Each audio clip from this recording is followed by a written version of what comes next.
Watch yourself. How do you fly without wings? I don't know. I just do. You're lucky. Yeah, lucky.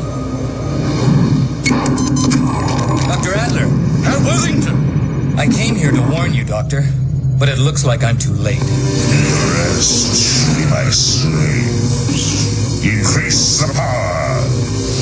I want to hear the cries of a future being born. Worthington is no more.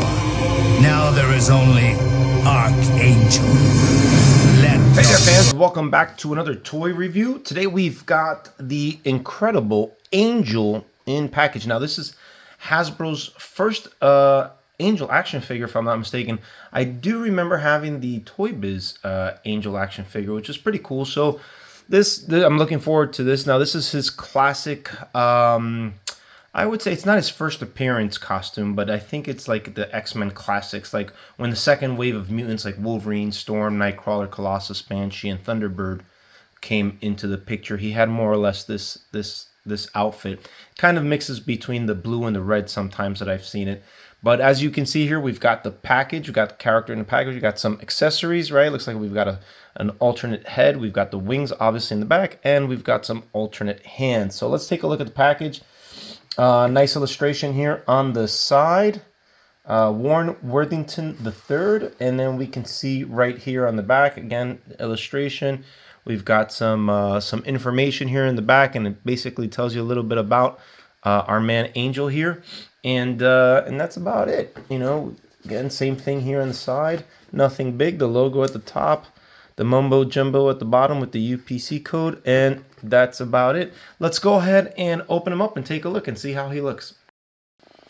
All right, so here is our Angel action figure. I think I'm gonna change this sign. I'm gonna put it right there so you can see the full logo. Yeah, that looks better. We've got here our Warren Worthington character. Really nice figure. Again, nothing big, nothing special stands out. You know, you've got your, you know, typical body mold, right? Slim and slender, but muscular. I like it, right, for what it is. And then you've got his wings, which are really, really nice. Look at the level of detail in these feathers, right? And you've got multiple articulation points. It looks like you've got 1, 2, 3 different sets here that just function really, really nice if you look at it. But the level of detail is you know, outstanding. You've got, you know, individual creases within the feathers themselves. So let's go ahead and put it on him, see how he looks.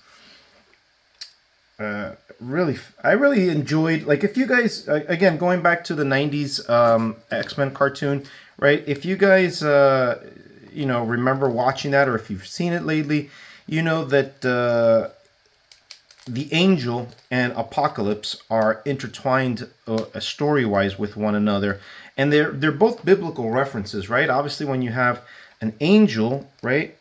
You know, we think in modern times about these beings with bird-like wings, right?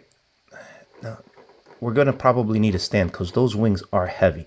That's going to be huge. We've got this angelic type character, humanoid being with, you know, angelic type wings. It's pretty fascinating where we get that type of an illustration from. You know, as far as I can recall, I don't remember reading that type of a depiction of an angel. In Hebrew, angel is translated to messenger. So it's pretty fascinating how that all started. But when we look at, for instance, the cartoon, they were really intertwined, right? Angel eventually becomes Archangel thanks to Apocalypse. And like I said, there, you know, in all three cases, right, whether it's Angel, Archangel, or Apocalypse, you have some biblical references. Going back to the cartoon, I didn't understand this because I was an atheist at the time. And so it just sounded cool, the stuff that Apocalypse would say on that show. But the writers really did their due diligence because a lot of the references that Apocalypse says, they're taken right out of the Bible. So it's pretty interesting. I mean, even the name itself, Apocalypse, right? We think of that as the end of the world. But actually in Greek, it means the lifting of the veil, which when you translate it over to the Christian Bible, we call it the book of Revelation, right? The great reveal, right? When you lift the veil, you reveal something. So pretty fascinating the way the word just sounds really cool in you know, as far as apocalypse instead of like reveal. But anyhow, enough of the Bible study. Here is some of his accessories. So we have an alternate face. So you've got a serious looking face, which I like, and then you've got him smiling, which is nice. Great level of detail. You've got here the grooves in the head, or in the hair, excuse me, comes all the way around. Classic blonde, right? And nice molding in the face. Great quality. I don't see anything wrong with it. Looking around it, looks really solid piece. And then you've got here his alternate hands. He comes with 2 closed fists, and he comes with these open hands, right? Good for posing, I imagine, when he's coming at you, you know, in a flying type pose. This is pretty good. And that's as far as it goes for the accessories, right? The fact that this character is, this action figure is the deluxe is predominantly because of the wings. Again, Angel doesn't have any special, like, projectile type powers. So I think it's adequate for what we get. I don't know what else you could fit on an Angel character, but he looks solid. I mean, as you can see, as far as articulation goes, let's take a look at him. Right, you've got your shoulder joint, you've got your head, can look all the way up, so that's good. So if you're getting in the pose, let's see if we can open up these wings. Look at that. Right, you just get him on a nice little stand, and he's looking up. This is really good right here. This level of articulation in the neck. Again, you've got your torso right here, up and down. You've got your waist, you've got your legs, you've got your thigh, you got your knee, you've got your like shin calf area, you've got your ankles, fist, forearms, or elbow, right? Your bicep. I mean, it's solid. I mean, as far as articulation goes, I mean, I think that if there's anything less coming from Hasbro, it's just not worthy. Now, the biggest thing, right, is getting it to stand. I'm going to put him right here, and you could see he leans back and he falls. So you're definitely going to need some type of a stand. But the articulation on the wings is really just phenomenal. I think this is, look at that. You can get like really good, like, oh man, like he's flying. Let's see if we can just give him like this little super heroic pose while we got him here. Look at that. That's how I'm gonna have him showcased on my bookshelf right there. So let's take a look at what he looks like next to the Archangel figure that came out either last year or the year before. I can't really recall. All right, and due to the size of the wings and how heavy they are, I'm going to shift these guys back just a little bit. As you can see here, we've got Angel next to Archangel. And like I said, for those of you guys who have not seen the cartoon or read the comics, definitely recommend it. It's a lot of biblical references, which makes it really cool.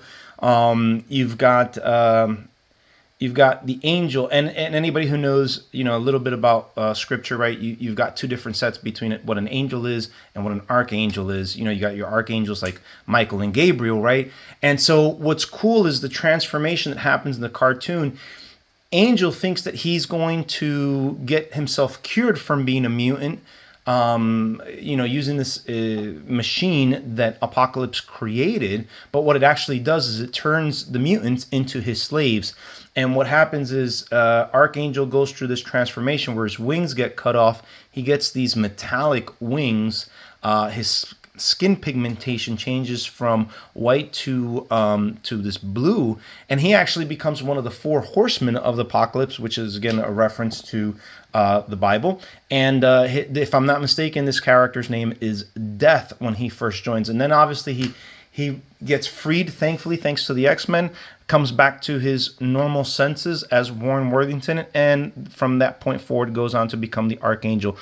These 2 characters are really cool, both action figures. Look at the level of detail in both sets of wings, are absolutely phenomenal. This is like, you've got these feather-like wings, which are great, and then you've got these amazing metallic, and these metallic ones they look more like Jim Lee style, because you've got some artists that did them differently. But as you can see here, you've got 2 sets of wings, actually. You've got these regular metallic ones, right? And then you've got these metallic ones on the back, so it's 2 sets. So I remember when I first started collecting comics, right, I saw how Jim Lee drew these particular types of wings with those double sets, and they were always phenomenal to me. I was like, oh man, that looks so cool. So as I was playing around with it, there's a difference between these wings. These wings can flap out like we just determined, but these don't. They only go in and out. So that's pretty interesting. I think for what it is, I don't know. Maybe I like the articulation on Angel's wings better than Archangel. All right, and lastly, I wanted to take a group picture with Apocalypse himself, with Angel and Archangel, the target, and then the eventual horseman. Right, so pretty cool. I don't know if you guys remember the scene where I think it was when he was creating the virus. He was shapeshifted into a human. And so when it's revealed that he's behind the I think it's called the technovirus that only affects mutants, you know, the person who's doing it, I think it was a Great in Creed, and in Creed, I guess when he reveals himself, he goes, "Oh my gosh, you're a mutant," and he's like, "I am as far beyond mutant as they are beyond you. I am eternal." I am as far beyond mutants as they are beyond you. I am eternal. I tell you, man, you know, the lines that Apocalypse would spew on that animated show, and the voice that they got, the person that they got to do the voice was amazing, amazing. So yeah, so you know, a lot of biblical references. Again, you know, it astounds me now that I know the scriptures, right? It's like, oh, that jumps out at me. Oh, I remember Apocalypse saying something like that, or he said that, and so that line is directly from. So anyhow, this is pretty cool. But yeah, cool looking figure. Overall, guys, I do want to say something. So when I look at these two figures, like if I took Angel by himself, just with these little accessories that he comes with, I mean, it's a decent figure, and I would probably give him an 8, to be quite honest with you. And those wings are really phenomenal. But when I compare what Archangel came with, and we're talking about, I don't know if he came out last year or the year before, but he had a number of different hands. He had 3 different head sculpts, one of which you're seeing him with him now. And he came with an additional like arm piece that Apocalypse, you know, morphs into, right? It's like a weapon that his arm would change into. So he came with triple the amount of accessories than Angel, and I'm pretty sure the price is, if not the same, then probably higher.